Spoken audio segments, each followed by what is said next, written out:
mislead you. So if you're asking the wrong question, the chance of you getting the right answer is close to zero. So very often we're so keen to share what we know, we haven't stopped long enough to ask if we're actually thinking about the right question.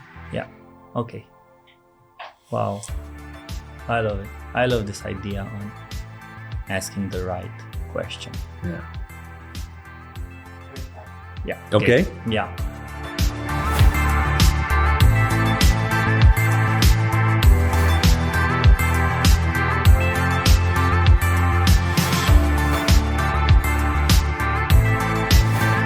So Michael, tell me, how do you summarize what you do and why you do it? That's a very good question, and it's great to be with you. I think what I'm doing now, I see I have sort of two main endeavors. The first one is to help leaders around the world think more deeply about the world in which they inhabit, especially theologically. I was at a meeting, it was several years ago, during the Arab Spring, and there were various leading political figures from the UK and the US sat around the table, and there were 10 of us. And the then British Foreign Secretary, talking about what was happening, his opening remark was, "We are too theologically illiterate to properly understand what is happening in this part of the world right now." And it was the last thing I was expecting him to say. And I can remember thinking, that's a huge problem. It needs to be addressed. The second thing we're very interested in is helping people understand the architecture of the human soul. So very often we're not thinking very deeply about who we are, why we're here, and some of the deeper questions which actually are much more fundamental and important in life. And so all of those unexamined questions, it's not that there are no answers. People will assume an answer or operate with an answer that they've never thought about. And just like in any field, it doesn't matter if you're in business or if you're in something like medicine or you're caring for people, or you're a pastor of a church or you're counseling people, those unexamined assumptions that you've never thought about, but you're operating with them, may actually lead you astray and sometimes take you in a very wrong path. And so part of what I do is at least starting with trying to help people think through their questions, or even maybe ask what the question should be. So in terms of conviction, I'm a Christian, so I always share from that perspective. But as I travel through the Islamic world and the Hindu world and the atheist world and the dialogue has to be, well, what are the points of contact and engagement between all of those worlds, and how do we actually help people think more clearly? So while I went through your research and started researching about you and what are you doing, I have an idea on that you have this ability to articulate faith-related issues in a thoughtful and very accessible manner. And that's very interesting. And so my question is, from your own personal opinion and your experience, like, what are the core principles of a theology of work and business from a Christian perspective? That's a really good question. And you can literally write books about it. So we record the podcast. I'll just share a few. So in answer to your question, what is distinct? If you just start with the very first book of the Bible, when you meet someone at a party, you ask them their name. What is your name? And you say, my name is Michael. And that's all you say. What's the next question? What do you do for a living? What do you do for a living? Yeah. Very next question. Because we tend to be defined by what we do, which is why if you meet unemployed people, you may wrestle with depression or anxiety or identity or self-worth. In other words, I don't have a job. I don't have a role. I don't have and they go into a crisis. And that's true of any kind of work. So even if you're raising a family, and that's your work, I mean, you're not being paid, but you're working, and then the children leave home, it's actually quite common for people who've stayed at home to raise their children, then to have a bit of a crisis. What's my purpose? Well, what do I do? Everything that I woke up every morning, this is what I did, it's gone. So we tend to get our worth from what we do. The first thing the Bible teaches us is your worth is independent of your work. What makes you valuable and significant as a person is not what you do, but in whose image you are created. And we are created in the image of God. So that is an incredibly liberating thing. It means my worth and value as a person is independent from my work. Now, the reason this has huge ramifications is our world teaches us we're going to be graded. So you go to school and you feel I'm intelligent. Why? Because my teacher gave me a good grade. I'm likable. Why? Because people like me. I'm important. Why? Because someone told me I'm indispensable. So we inadvertently begin living our lives graded by everybody else. And we get our sense of worth and our meaning and identity from the grades that we've been given by other people. Which means then we're then struggling to find some kind of inherent worth or meaning independent of that. Which is why some of the greatest artistic minds in history sometimes fall into the darkest forms of depression. Because if they're a caring person, and they may not care, but if they're a caring person, they begin to feel a tyranny. Will the next thing I do live up to my previous successes? Because they're constantly being graded. And so, and that's going to lead to all kinds of despair, and we see a lot of evidence in that world. But if it's the case that we're created in God's image and our worth is independent of our work, then there's a value and a significance we have. So that's the first thing. And that's going to depend then on what you're trying to get out of your work. Because if you're trying to get out of work, identity, and all of these other things, it's going to set you up to fail. When you're secure in yourself, you're actually, well, it doesn't actually matter what realm you're in. A student, a young child who feels secure and loved, they know who they are, will always do better at school than a child who doesn't have that security at home, doesn't feel loved. The same is going to be true in the business world. The same is going to be true in any other world. So it sets you free from that tyranny. That's the first thing. The second thing it's going to, we learn even just from the very beginning of if you like, a theology of work, is we're not designed to be alone. The very first time God looks at the world and says, this is not good, is before anything goes wrong. So there's a part of the biblical narrative of this world that says, hey, human beings have done wrong things. They have bad consequences. And God looks at it and says, this is wrong. This is not good. But the first time God says this is not good is before there is any sin, before anyone does anything wrong, before, when the world is perfect, God looks at the world and says, this is not good. And what is not good? Well, it's not good that Adam is alone. Now, from a theological perspective, this is actually, it's almost impossible to overstate this profundity from a theological perspective. It's saying, hey, you feel lonely. We very often think loneliness is the result of maybe I've done something wrong. I've sinned. Other people have wronged me. They've done bad things to me. They've sinned against me. That's why I feel isolated. But Adam's done nothing wrong, and yet he's lonely. And the solution to Adam's loneliness isn't to pray more. The solution to his loneliness is he needs another person.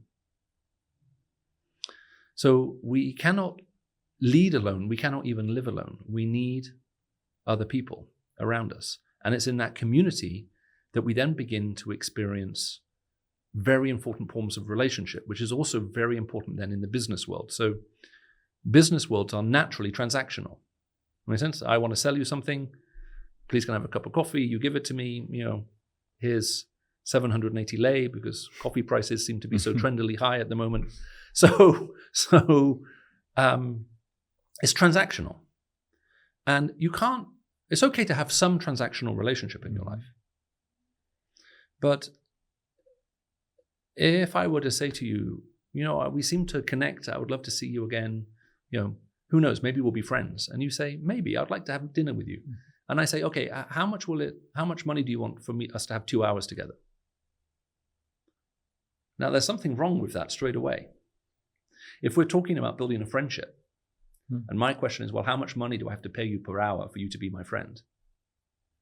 That's not a meaningful friendship. So in work, yes, there's a transactional element, but we're actually looking for a relational element as well. And that relational element is built on other things of authenticity and other types of need for affirmation, for love, for affection, for appreciation, and so on. If you strip that out of the business world, which we sometimes think we can, and make it purely transactional, people begin to struggle with meaning straight away.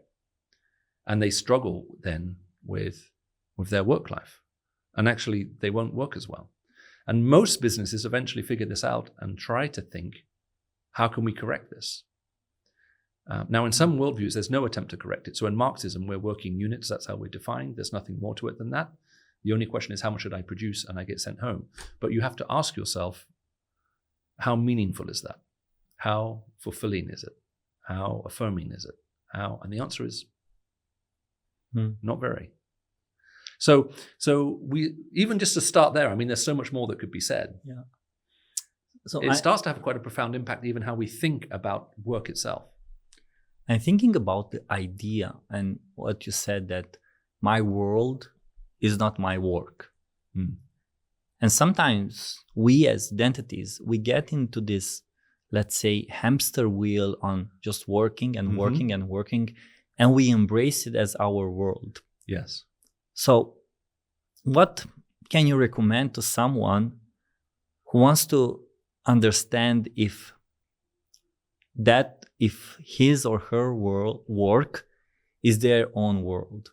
Like, what are some, let's say, questions they should start asking, or where they should start like looking inside of them to know that, okay, this work is not my world. Yeah.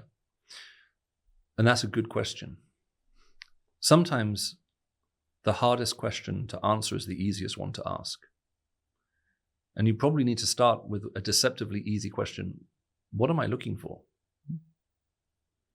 What am I looking for in this world of work? Because if that's where we're going to get our affirmation and our status and everything else, we're already setting ourselves up for a problem. And so the first thing is you have to ask, why am I even bothering to do this in the first place? I mean, why do I work? Now, actually, again, there's a very interesting answer to that question that Jesus gives, which is surprisingly, even in the church, ignored. So even if you were to ask a Christian, why do you work? He'll say something like, to provide for family. Yes, yeah, exactly. I have children. They have needs. I have a house. But Jesus actually said, that's not the answer to give. Jesus said, do not ask, what will I wear? Where will I sleep? What will I eat? For the pagans run after these things. So Jesus says, the pagan answer to the question, why work, is I need food, shelter, and clothing. Now that's a really interesting question, and even more interesting when you consider if you ask the question in the church, most Christians, we will give an answer that Jesus said is the non-Christian answer, which tells you we haven't thought about it deeply enough. Now, Jesus then goes on to say, your heavenly Father knows that you need these things. So we need food, we need clothing, we need shelter.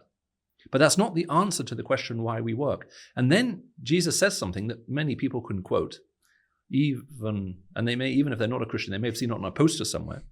Seek first the kingdom of God and his righteousness, and all these things will be added to you. So what Jesus is saying is food, clothing, shelter is not the goal of work.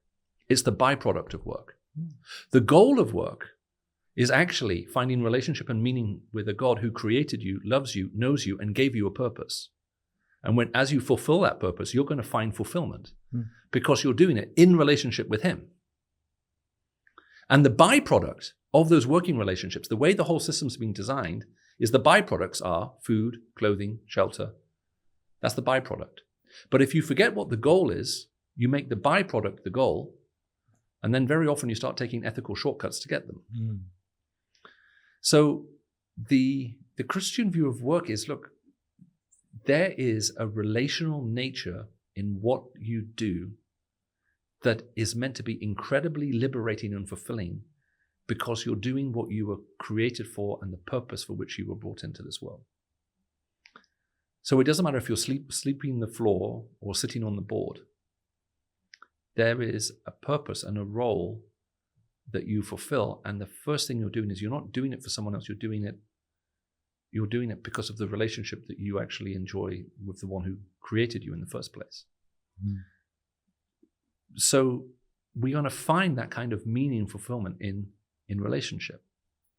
When you strip that away, you're now trying to get out of a transactional workplace something to meet a relational need, but it's not capable of meeting a relational need. In my sense, it's not, it'd be like me trying to have a love affair with my coffee cup. I mean, I love coffee. I use the word I love coffee. But if you were to say to me, Michael, do you have any meaningful relationships? And I were to sigh and say, yes, I'm in love, and then look at my cup. You would think there's something wrong, right? Love exists between personal beings. So love can exist between human beings. Love can exist between a human being and a divine being. But it can't exist between you and an object. Mm. So if work becomes your world, you're not going to be able to get out of that transactional world what you're actually most fundamentally looking for. Mm.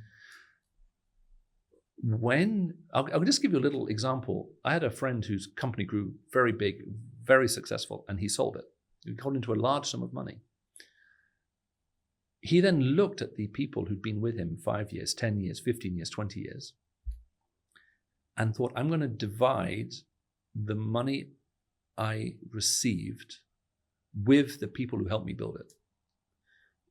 There was no contractual obligation. They weren't forced to do it. There was no legal obligation.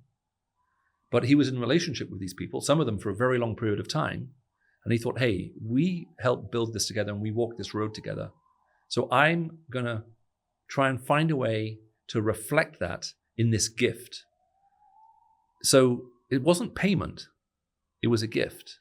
Mm. And gift is the language of relationship. Does that make sense? Yeah. There's a difference between me saying, hey, I really enjoyed our time together. I'd like to give you, my notebook that I have as a gift, which we were talking about earlier. That's different to me saying, I'm going to pay you for your time every time we spend time together. Yeah. And so it's rediscovering that actually puts a huge amount of freedom back into business. So I'm thinking about the idea on putting work in an intersection. I'm on a roadmap. I'm on a road, and there is the intersection, and in the right it's the needs, and in the left it's desire. Okay. Yes. So when you understand that work, it's only a need, mm-hmm. and it's not a desire, yeah. Then you can start having that meaningful relationship with God, yeah. Right? Okay. But in the same time, when work is a desire, yeah. You will never meet that, let's say, purpose you're fulfilling as a person. Yeah. Because even if I got that desire, okay, I want to have that 100 million exit, and then what? Yeah. There is always this question about, and then what? Yeah. But I believe that when you're having a relationship with God, yeah. When you look at work, there is no question, and then what? Yeah. Because you already know the answer. Yes. And the challenge is we're very good at confusing what we want and what we need. Yeah. We often get those two confused. And you actually see it everywhere. I mean, it's interesting. Jesus told the story, if you remember, of a man whose land produced a huge crop. And the guy said, what will I do? I have more than enough goods stored up for many years. I will eat, drink, and be merry. Yeah. Now, here's an interesting question. Is it okay to be merry? Now, you ask some Christians, they're not sure how to answer that question. Okay? The word that is used in the Bible is euphrone. The phrone is the diaphragm. When you put the letters EU in front of any Greek word, you make it bigger. And this isn't a political comment about the European Union. It's just that's how the Greek language works. So how do you make the diaphragm big? Mm-hmm. Well, you speak to any singer. As you breathe in, you push the diaphragm down, it expands. Yeah. So when it says eat, drink, and euphrone, be merry, it doesn't mean just drunk. It means to be able to sit back and go, I'm okay. And then Jesus says, actually, that man is a fool.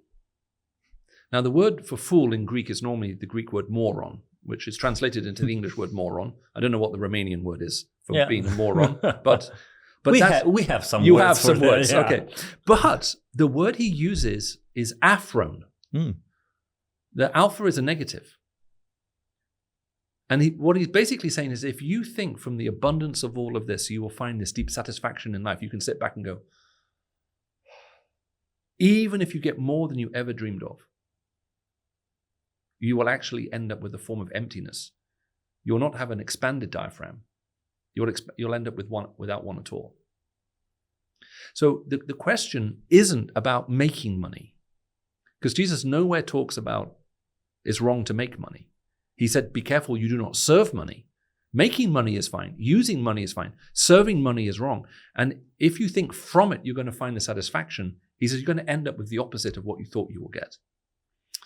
Which is why it's, again, quite common, sadly, for people to reach the top, think I'll now retire, enjoy life, and then suddenly discover, wait a minute, this doesn't look how I think. That's because their identity, their worth, their meaning was wrapped up in all of that activity. So they can't rest in it either, because when you stop, you lose it. So you're right. What it's saying is work is a thrilling part of life, but it's not all of it. And very often those of us who work hardest and push ourselves the hardest, we make work all of it. And that's a mistake. It leaves a hole in the center of it, which we then really struggle to fill. And this is also why it's very common for people to be busy and bored. A lot of people are very, very busy filling their life with activity. But at an existential level, internally, they're also bored at the same time. It's just not enough to fill the heart and mind with joy, and it's just not enough. And so we find ourselves still looking for that thing which we've yet to encounter. Michael, how often do you get bored? And it's a really good question. And the answer I would give was actually an answer that another Christian gave many years ago, but in a slightly different context. They were asked what difference Jesus made in their life. And they said, before I became a Christian, there was a pain and a sadness at the center of my existence, but I knew happiness and joy on the edges of it. After I met Jesus, there was a joy and a fulfillment at the center of my existence, even though I still experienced pain, suffering, boredom on the edges of it. So that's how I would identify with it. Not that I never find myself bored. It's just not the central fact of my existence anymore. And so we're looking for something which is big enough to enthrall the human heart and mind. And in the end, God is the only one who is big enough to do that for us. In his absence, we look to be entertained by our friends, by our family, by our possessions, and that works for a while, but then it wears off. And we find ourselves on a hedonic treadmill, always looking to do something to get a thrill, to take away the boredom. The trouble is, if you repeat the same behavior, that you get the thrill, but slightly less, and then slightly less, and then slightly less. And so you start pushing yourself harder and harder to more extreme forms of experience, a faster car, a bigger house, a second mistress, a bigger job, a larger project. You're pushing yourself. And the trouble is even though you're going harder and faster, you're still only edging back up to the first time you experience it, and it's still coming down. Which is why people can experience burnout in that path. We're trying to find something big enough to recapture the initial thrill. But in God, there is so much novelty and so much which is new. He's the only one who's capable of playing that role. And if we ask anyone else to play that role, we'll end up destroying the very thing that we're trying to appreciate.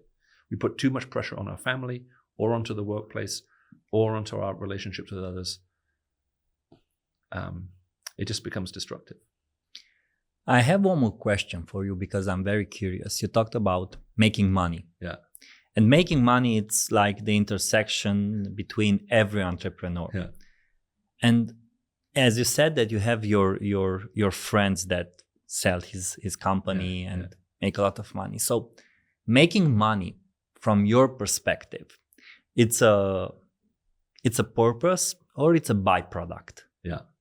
You see, so that's what Jesus is saying. He's saying, hey, when you're pursuing that which you're made for and you're intended to, you will produce all of these byproducts, including money. And it may be a large amount, it may be a small amount. But the key thing is that motivation as to why you're doing it is right. If the only motivation is to make money, then you're going to find no matter how much you get, it's not going to be enough to fulfill it. So it's not the question that rich people will always be miserable. No, you're miserable when you think that what you're getting is capable of fulfilling what's in here. If you think it's not capable of fulfilling you in here, you're not going to be disappointed with it. Since the expectation hasn't been set, hey, that once I have 1 million, 10 million, 100 million, 1 billion, then I will feel complete, whole, I'm done, everything's okay. Actually, there's just too much evidence throughout all history and all culture that that's simply not true. So making money isn't the problem. The problem is, are you serving it? And what do you think it's capable of bringing into your heart? And if you think it's capable of bringing lasting joy and satisfaction, then the answer is no. And the solution isn't poverty. The solution isn't the opposite. We were talking earlier about the importance of asking the right question. We sometimes think, well, if that's wrong, I'll do the opposite. That's right. Actually, no. If you're answering the wrong question, if you do the opposite, you're still dealing with the wrong question. You still haven't identified what it is that you actually need. And hence why Jesus isn't challenging, are you using money? Are you making money? He's saying, what's the purpose in this? Who are you serving in doing this? So what it does is it introduces the idea of calling, that there's a purpose, not just that we were created by God, but he has a purpose for us. So, many, many years ago, someone offered me a job. I went home, this is maybe, 25 years ago. My wife knew about the conversation. She said, how did the job go? How did the conversation go? Yeah. I said, they want to offer me $30,000 a day to go and work for them. So that's a lot of money. And 25 years ago. 25 years ago, it's a lot of money. And it's enough money to rethink your calling. So my wife and I, we said, let's pray about it. We prayed for 10 seconds. We started laughing. We had tears coming down our cheeks. My wife said, this isn't your calling. And I said, no. There's nothing wrong with making $30,000 a day. That's fine. It's just, that wasn't my particular calling. And when you're at peace with that, then you're going to find fulfillment because of the one you're working for and the one you're working with.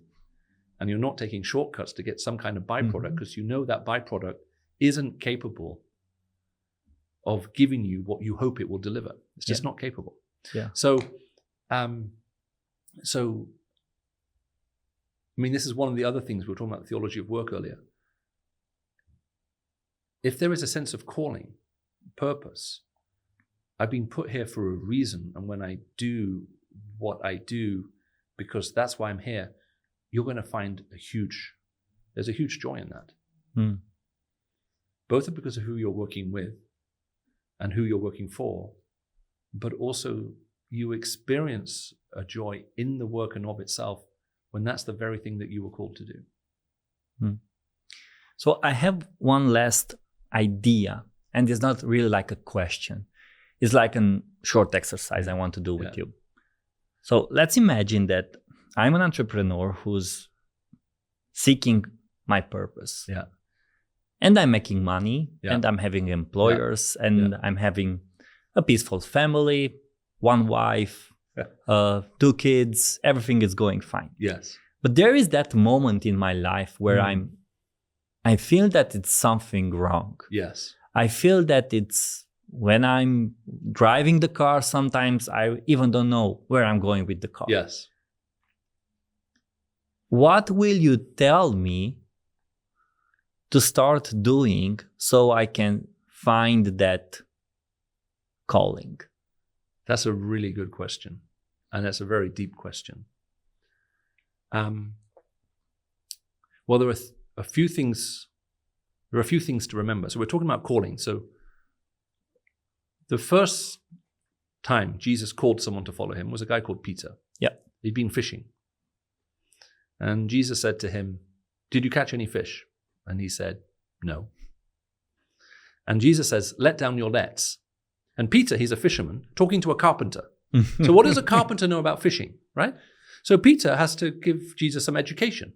He says to him, "Look, I've been out at night. That's when you go fishing. You go fishing in the daylight, the fish see you. It's a problem. Where the waters are deep, that's where the fish live." Right? So Peter says, "I've been out at night where the waters are deep and I didn't catch anything." And he's basically saying, I'm now in the harbor. It's daylight. The water's shallow. There's nothing here. And Jesus says, "Peter, let down your nets." And Peter's response is amazing. He says, "Very well, Lord, at your word, I will let down my nets." And for the first time in his life, Peter goes fishing not to catch any fish because he thinks there aren't any. The only reason he's gone fishing is that his Lord told him to. So my first question would be, when is the last time you went to work for no other reason than your Lord asked you to do it? That's what he's asking you to do. Now, the response is incredible. The net is so full of fish, Peter says, gets other boats to come. They start loading up the boats, and the boats begin sinking. So forget about his boat. Even his friends' boats have insufficient capacity to deal with what flows into his life at that point. And Peter's first response is, "Depart from me, Lord, I'm a sinful man." So this is the second thing. The first thing was, when is the last time we went to work for no other reason than the one who made us said, "That's what you should do"? The second thing is, when Peter does this, his first experience is he's convicted of his own heart. He looks at Jesus and says, "Depart from me, I'm a sinful man." And Peter's first real deep conviction of sin doesn't happen in a sermon. It doesn't happen in the temple. It happens in the workplace. So if you want to figure out what's wrong, the second thing is very often, once you've said, "You know what, this is what you asked me to do, and I'm doing this for no other reason than you asked me," as soon as you do that, you may well find that there's a blessing in that, more than you can contain, and a challenge in it too. You'll suddenly become aware of other things in your heart which are wrong. And it may well be that whether we've recognized it or not, work has become everything to us. It's where we find our identity. It's where we find our significance. It's where we feel important. It's where we feel fulfilled. And we suddenly need to re-examine that. Now, it's also possible when you have that encounter that God will change the direction of your life, but not always. Because Jesus then says, "Okay, follow me. I'm going to take you in a different direction." And that does happen, but not always. Sometimes when you have this experience, you're simply affirmed in that calling, but now with a totally different outlook than before. And it's transformative. It completely changed Peter's world. He was not the same person after that encounter. So I would say start with those two questions. When did I last consciously go to work for no other reason than the creator of the universe who made me decided that's what you should do? So I'm doing it for him. And then secondly, as you enter into that, be open to what he may show you. We sometimes think the Christian faith is very negative. I'll give one last illustration. Maybe it's helpful. In the book of Hebrews, it talks about God is our loving Father and he disciplines us. So the way we imagine that is, my father had a stick, he beat me. God is even bigger, he has a bigger stick. When he hits, it hurts more. But the word discipline there means to be who you were always meant to be, to function in the way you were always intended to function. So what the writer of Hebrews is saying is, look, your father loves you. So look, I always think about losing weight. I mean, you're more fit than I am. Oh, thank you. So let's assume I get a personal trainer. Yeah. And you, after a week, you say, Michael, how's it going? And I say, I think they're trying to kill me. Now, it's possible that they're trying to kill me, right? Okay, they could be very evil, right? And they want to kill me. But the reality probably is the pain I'm in isn't because the trainer hates me. They want to put me in a place where I function in the way I'm intended to function, where I can be what I was intended to be. That's not a threat. That's beautiful. So the third thing I would say to someone in that situation is, don't be afraid of any change that may come or any challenge may come. The one who's doing that with you wants you to be what you were always intended to be. He wants you to become the person you were meant to be and function accordingly. Yeah. And that's an incredible vision to have. Yeah. Michael, I want to say thank you. It was an honor for me listening to you and your ideas about how to think about work and how to think about making money and how to think about finding that purpose in our life. I really believe there is something that will make people think about. And I hoped this podcast will make them think about.